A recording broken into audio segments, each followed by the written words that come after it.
Great. So yeah, thanks, Jakob, for having me, and Rashid and everybody in Asia and Europe. Very cool for doing this. I've been thinking about what to tell you, and yeah, so I ended up just preparing something that talks about the last 2 weeks at Krautreporter, and then goes out maybe with some numbers and learnings that you might want to work with yourself. So this is the beginning of an article that we wrote like 10 days ago, and it's about me basically. So let me read it to you. Since March 9th, the editorial team has been working from home because the child of Sebastian Esser, the editor, was in contact with a nursery teacher at the daycare center where the coronavirus was detected. So Sebastian's child could have been infected. Sebastian could have been infected. And so could those with whom he was in contact before he knew about it, and that includes us, Krautreporters. So this is basically what happened to all of you, I'm guessing. But what's maybe a little bit different, at least for Germany, that was very early. So we were ahead of the curve in being personally affected by the virus, meaning we had to go home much earlier than most of our most people here in Germany. I'm sure it's different in your countries depending on when the first infections were reported and so on. But we kind of took this as a chance to write about ourselves. Not very creative, but it gave the whole story like a personal twist.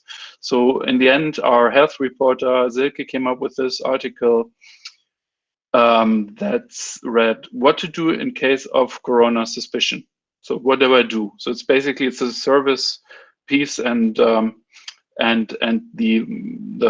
sentences that I read to you in the beginning were the start of this article. And we were kind of lucky in being there at the right time, if you will. I'm not sure right is a good word to use here, but you know what I mean. So this is how our traffic looks usually. And this is what happened after that. So that's really crazy. We usually don't look so much for the traffic numbers, as I'm sure many of you, we are not so much interested in that because we don't make money with reach, but with memberships.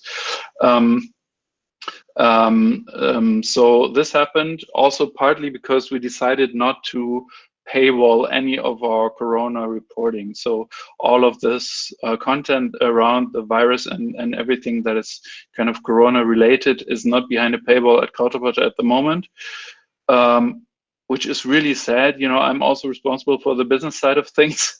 So if you look at this traffic, then you can only imagine what would have happened with a paywall. But anyway, what did happen was this. So people just became aware of us. So a lot of people who didn't know us before became aware and became members. So we did kind of, I don't know, triple our membership growth during those days, which is nice.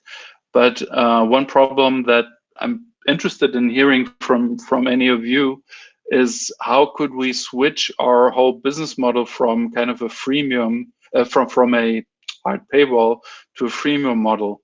We realized that we can't really convert anybody that reads a story that is free to read for everybody, because people are just not, they don't even realize they could pay. So we kind of had to invent a call to action, kind of a self promotion badge or something like that. But I'm pretty sure we lost a lot of people that we could have converted that day or could have kept in contact. We weren't really good at that yet. So if any of you have ideas or experiences with this kind of situation, then we'd be very interested, because as you can tell from this traffic, this happened over the course of the next few days a number of times when our corona reporting was quite successful. It wasn't very original, so I can't say that we're being creative, because what we realized is that people came to us because they needed a source they could trust. And I'm not saying that you can't trust German media, because you can. It's not like in some other countries that, you know, the media has a trust issue in general. But since Krautreporter as a membership publication has a relationship that is almost personal, you know, people know our names. With the style that we're writing is not so much a journalism style; it's more like a personal style of writing. Then we do a lot of these surveys. They know all these personal emails they get from our reporters. So turning to a publication like Krautreporter in a time of crisis was the best thing that many of our members could think of. So for me, it was one of the learnings was that we are not a second kind of, we thought of ourselves a long time as a medium that you would read on top of your daily news program or your daily newspaper, and then you would also read a magazine like Krautreporter. It kind of turns out that's wrong. We're kind of the first medium that people turn to when something happens that they don't know how to handle, which I thought is very nice, and kind of proves that this whole membership and engaged journalism movement that many of you are part of is really kind of also hitting like a mainstream moment from my perspective, because when people come to us as their first source of information in a crisis that is deeply personal to the whole world, then that means we have a really important spot in their lives, daily lives. So I think that's a good message to all of us who do something like engaged journalism. Also, what we did is that we translated some text from English, or so we didn't always write everything ourselves. We were just curating stuff from other sources and just brought them to our readers by translating them. So far, so good. So that's my point. I would like to introduce you to a second thing, because this might also be interesting.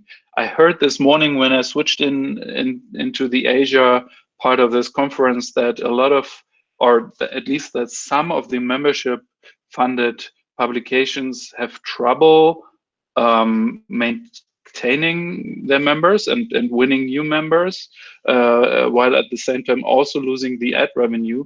And I have to say, in Europe, that's a different story. Jakob, as you briefly mentioned, I'm also a co-founder of this membership platform Steady, where you can basically set up a membership program very quickly.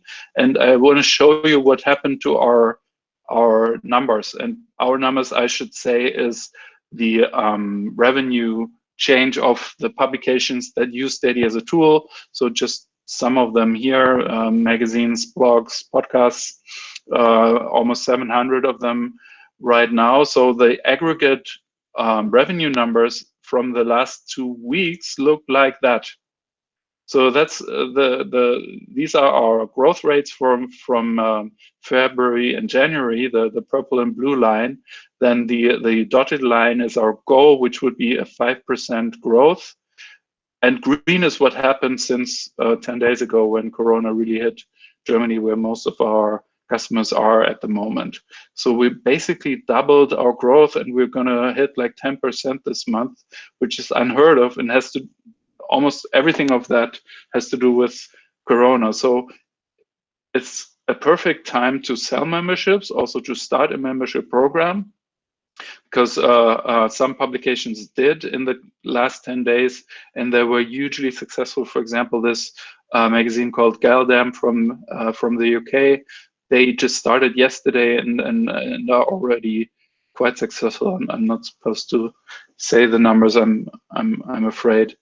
So last thing I want to give you or introduce you to is this tool that we developed, and I just talked about this to Ariel, who I saw among the audience here, and she thought it was cool, so I thought I'd show it to you. So let me switch tabs here. Basically what it is the model of how your membership program, if you don't have one yet, might develop. So if you fill in like the yellow blanks, then you can kind of model how this might work out for you. So let's say if you want to get to 1,000 euros or dollars or whatever it may be within a year, and you think you can run a crowdfunding at the beginning where you find, let's say, 100 members, the average amount that people will pay, let's say, is 5 euros, and your churn rate, so people who cancel each month, is something like 3 or let's say 4% to be sure. And then this is the percentage of people who, if you tell them about your membership, are willing to become members, which in our experience is something like 5% of your engaged audience. So not everybody not all of the visitors to your website or something, but people who keep coming back, 5% of them will pay, 95 will not pay, but 5% will pay. So if you ask them 5 times, sometimes it's more, sometimes it's less, again, you can model it here. This is how your membership might look like. And this is kind of makes clear what you would need to do to find an engaged community or add an engaged community of, in this case, between 360 and 570 people each month, and then tell them about your membership program this many times. And this will get you to 1,000 euros by the end of year 1. But of course, that's the gross, so you have to kind of subtract the VAT and all that. So I'll post a link to this document later. If anyone is interested in using it, you're welcome to use it. I'll stop presenting now, and thanks for having me again. And if you have any questions, please feel free to ask them. Hey, I mean, that's really interesting. Because, you know, I was actually wondering, and I was hoping that you would answer this way, although my, let's say, logical thinking was that it may not be the best time to actually go for membership or you know, sell membership. So that's really interesting to actually see that. Were you surprised too by the growth? Absolutely. I mean, I'm delighted because I'm also very nervous. You know, running a startup that always runs out of money is not a great time to be alive, let's say. On the other hand, I mean, I'm happy that it works out like that. So, I mean, in a way, it's not that surprising. But as you say, I was still surprised because people spend most of their time in front of screens. What else are they going to do? Many of them are not in existential trouble. I mean, a lot of us are, but many users are not. But they realize that this is a really difficult situation. So in a way, it's not surprising if you think about it. But the good thing is we actually have the numbers, and this is not like an accidental event or something, but doubling the revenue, new revenue, I should say, is quite impressive, I think.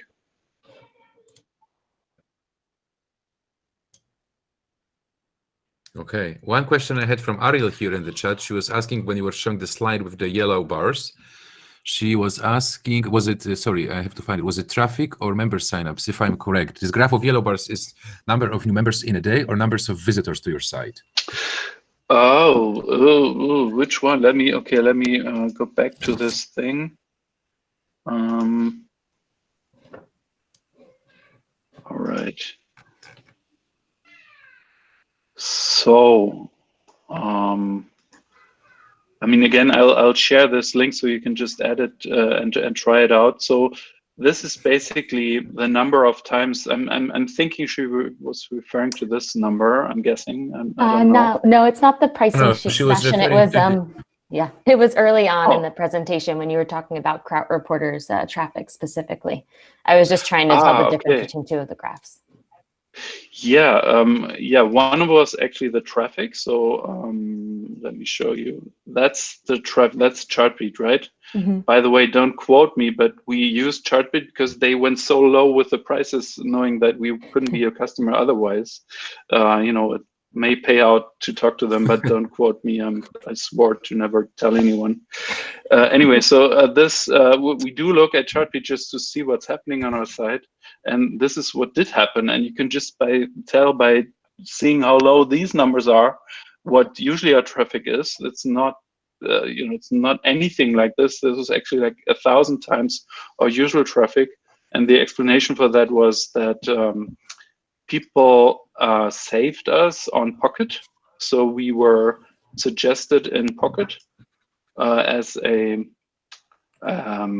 article about Corona. So it's basically luck. It's not really something I would suggest to try to copy, because it wasn't, as I said, not especially creative. We were basically answering the most important questions that our members had, but it just turns out that the whole country had the same question. So we got lucky, I guess.